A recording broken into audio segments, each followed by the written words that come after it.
Shalom, sahabat radio Pelita Kasih yang diberkati Tuhan Yesus Kristus.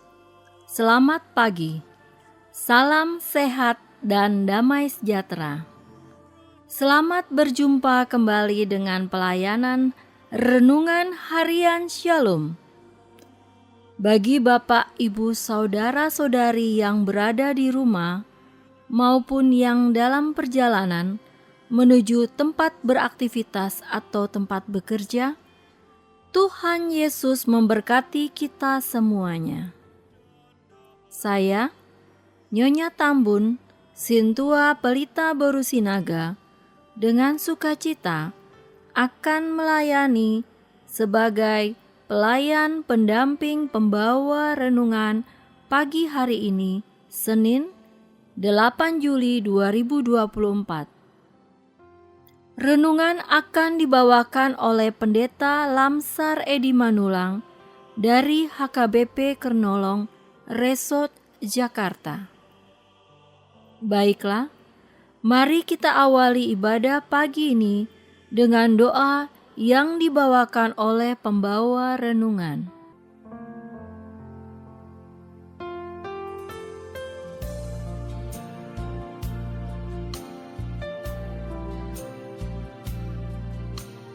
Kita berdoa. Terpuji Engkau Bapa yang senantiasa memberikan kami sukacita melalui kesehatan, hari yang indah, nafas kehidupan, dan hingga pagi ini kami masih bersama-sama dengan Engkau, ingin mendengarkan firman-Mu. Berfirmanlah Tuhan, karena kami anak-anak-Mu akan mendengarkannya. Di dalam nama Yesus kami berdoa. Amin.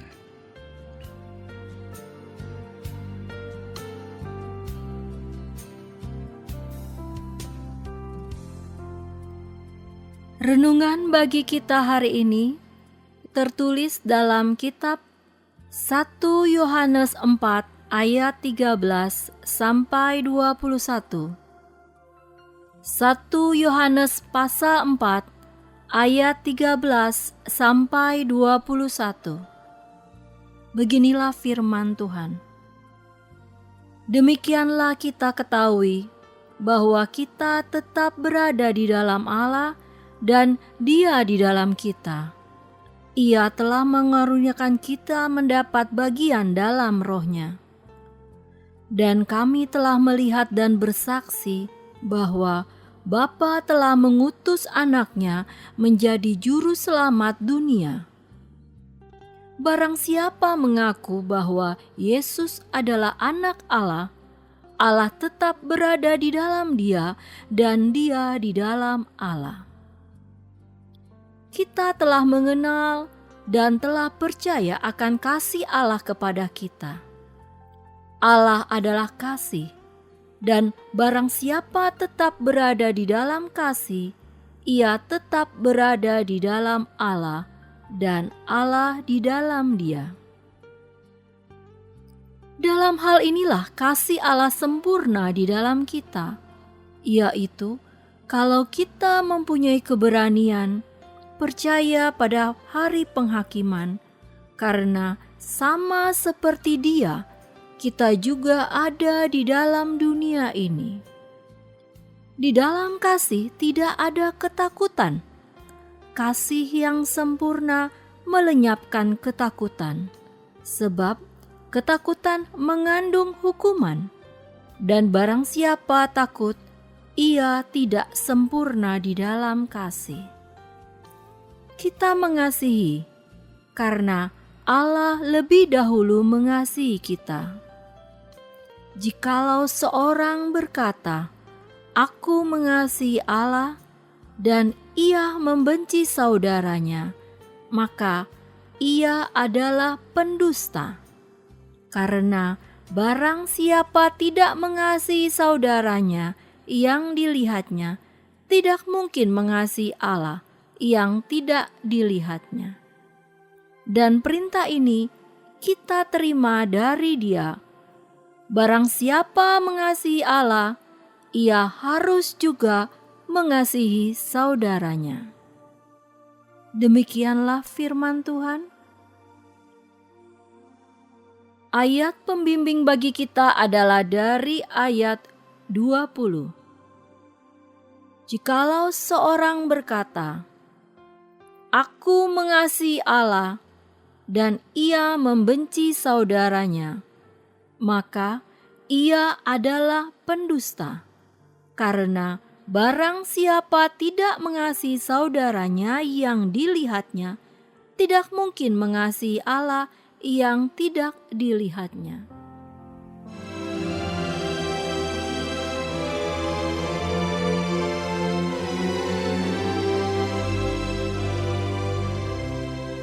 Sahabat Radio Pelita Kasih, setiap kita mungkin pernah terjebak dalam perasaan benci. Mulai dari membenci orang yang berbuat jahat terhadap kita, sampai membenci orang terdekat maupun keluarga sendiri. Ada kalanya kita menghindar dari mereka. Kita dengan sengaja membuat batasan. Namun ada saatnya pula kita secara terang-terangan menunjukkan kebencian tersebut. Ayat firman Tuhan hari ini secara khusus membahas perihal sikap membenci. Rasul Yohanes dalam suratnya itu menyatakan bahwa jika seorang berkata, "Aku mengasihi Allah," dan ia membenci saudaranya, maka ia adalah pendusta. Karena barang siapa tidak mengasihi saudaranya yang dilihatnya, tidak mungkin mengasihi Allah yang tidak dilihatnya. Faktanya, tak mungkin bagi kita membenci seseorang jika kita benar-benar mengasihi Tuhan. Allah adalah kasih, dan jika kita benar-benar hidup di dalam Dia, tentulah hati kita dipenuhi dengan kasih-Nya. Jadi bagaimana mungkin kita masih memiliki kebencian?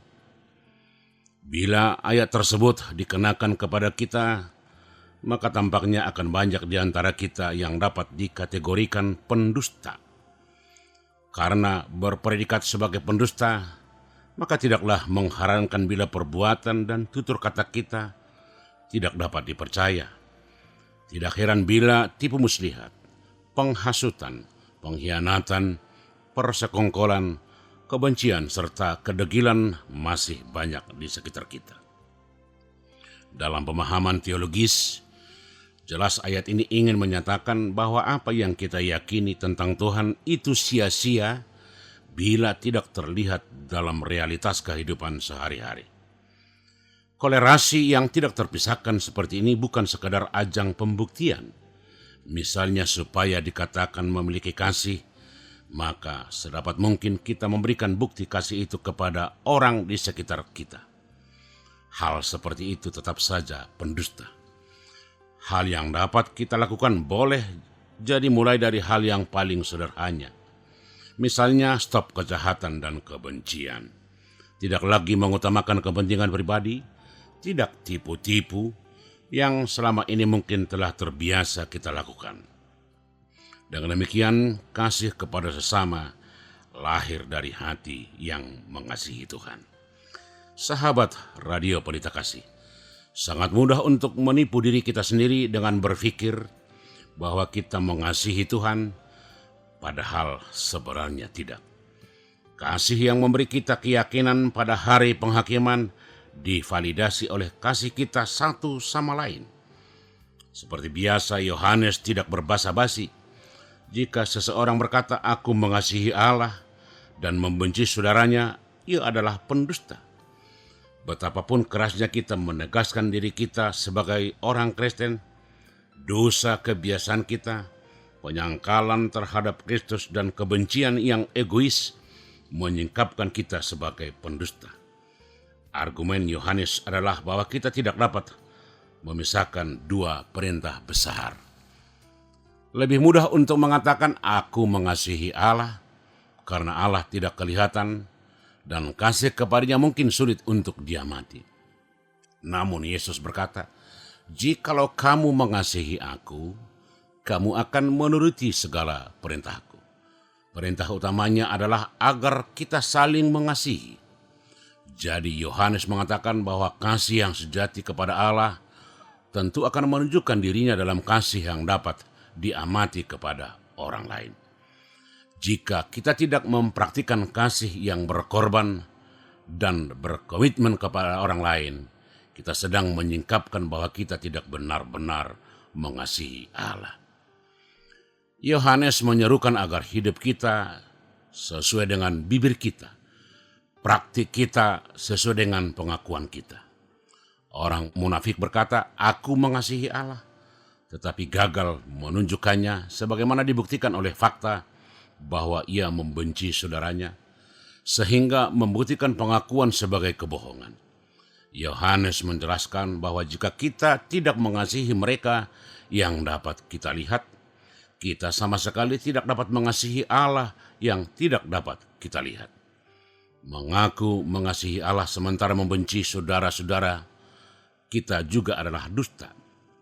Ini adalah 3 dusta hitam yang tertulis: moral, doktrinal, dan sosial. Kita mungkin bersikeras bahwa kita adalah orang Kristen, tetapi dosa yang terus-menerus, penyangkalan terhadap Kristus, atau kebencian yang egois akan membuat kita terlihat sebagai pembohong.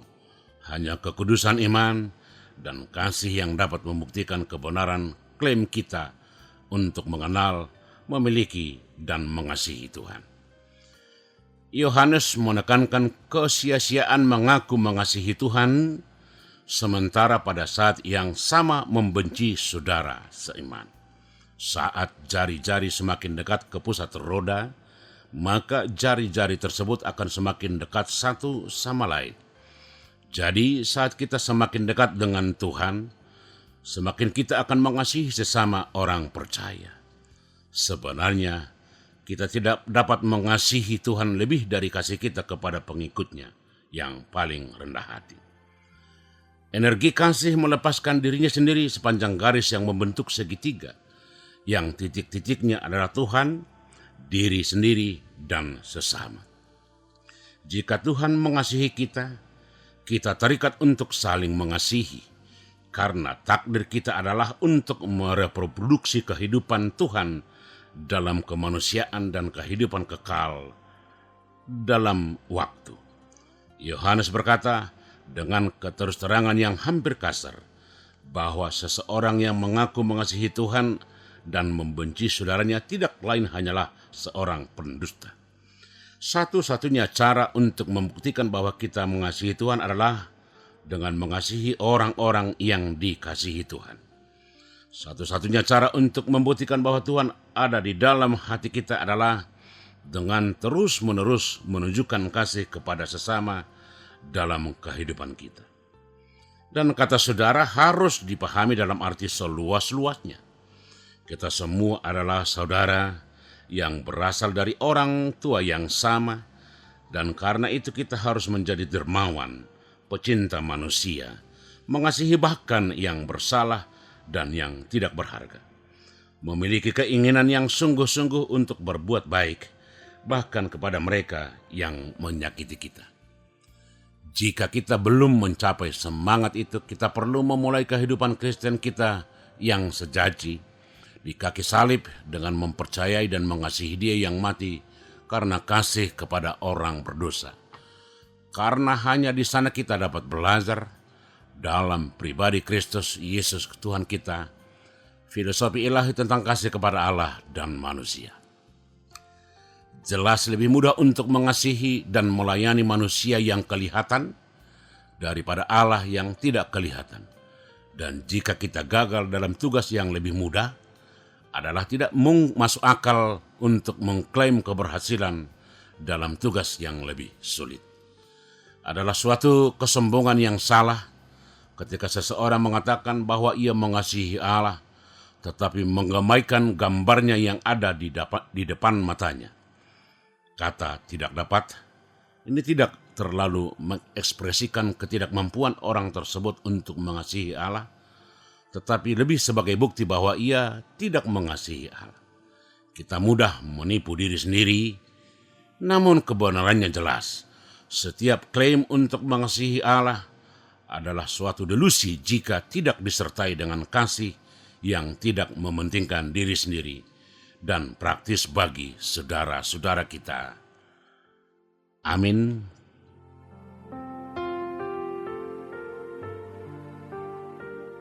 Kita berdoa.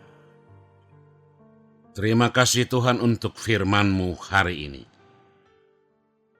Ajar kami untuk mengasihi-Mu dan memperlihatkan dengan mengasihi sesama kami, agar kami menjadi orang-orang yang selalu Tuhan pakai untuk merawat kebaikan dan kasih yang Engkau berikan kepada kami, orang-orang yang Engkau tebus. Terima kasih Tuhan, hanya di dalam Yesus kami berdoa. Amin.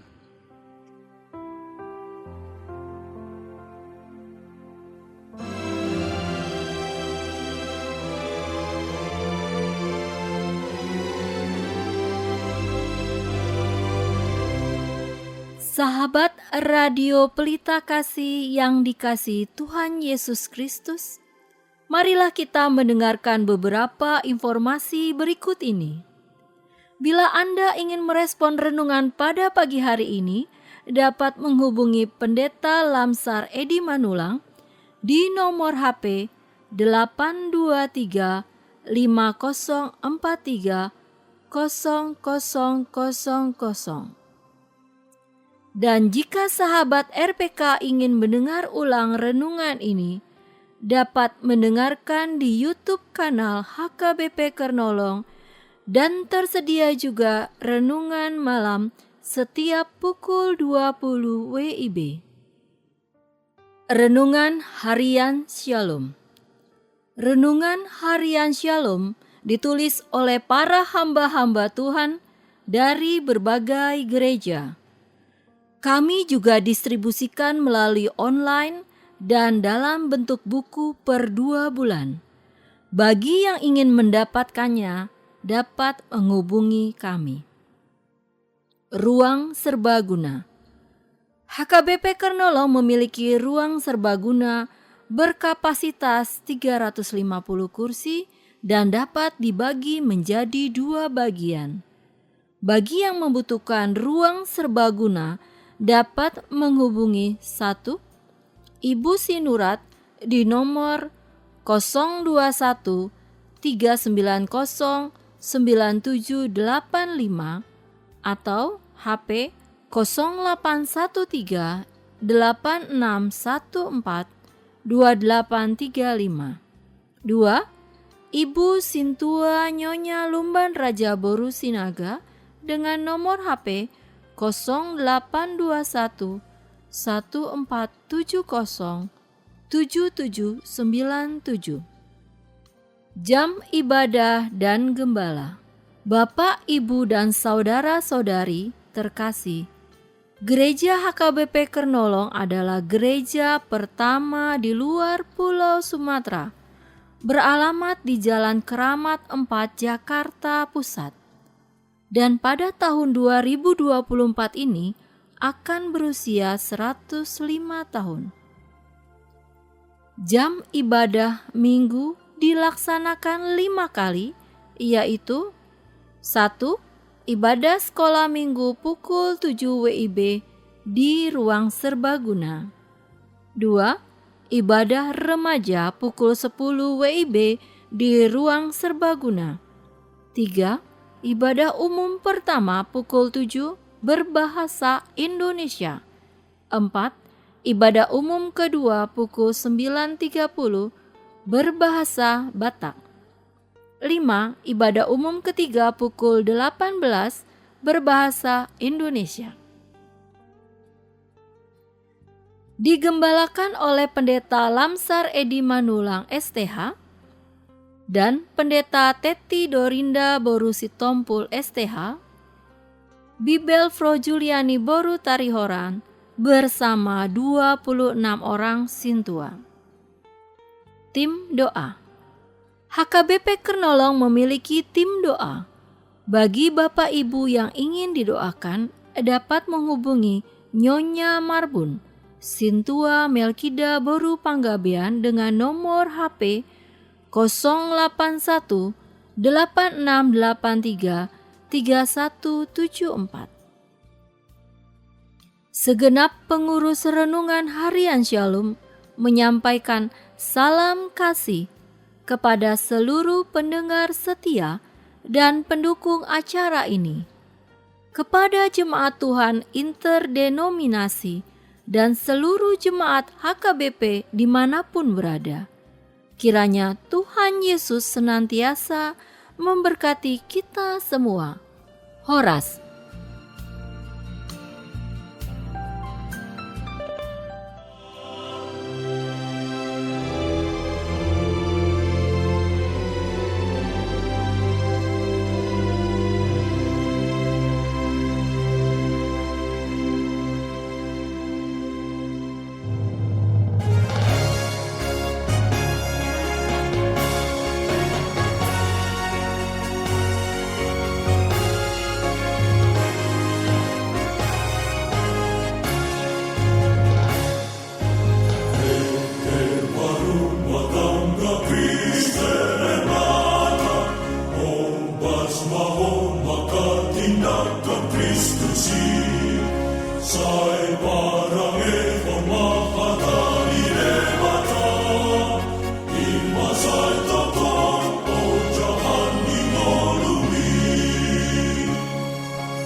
di dalam doaku dengan penuh penyembahan. Kasih-Mu senantiasa ku kenang dalam pujianku, dengan kerinduan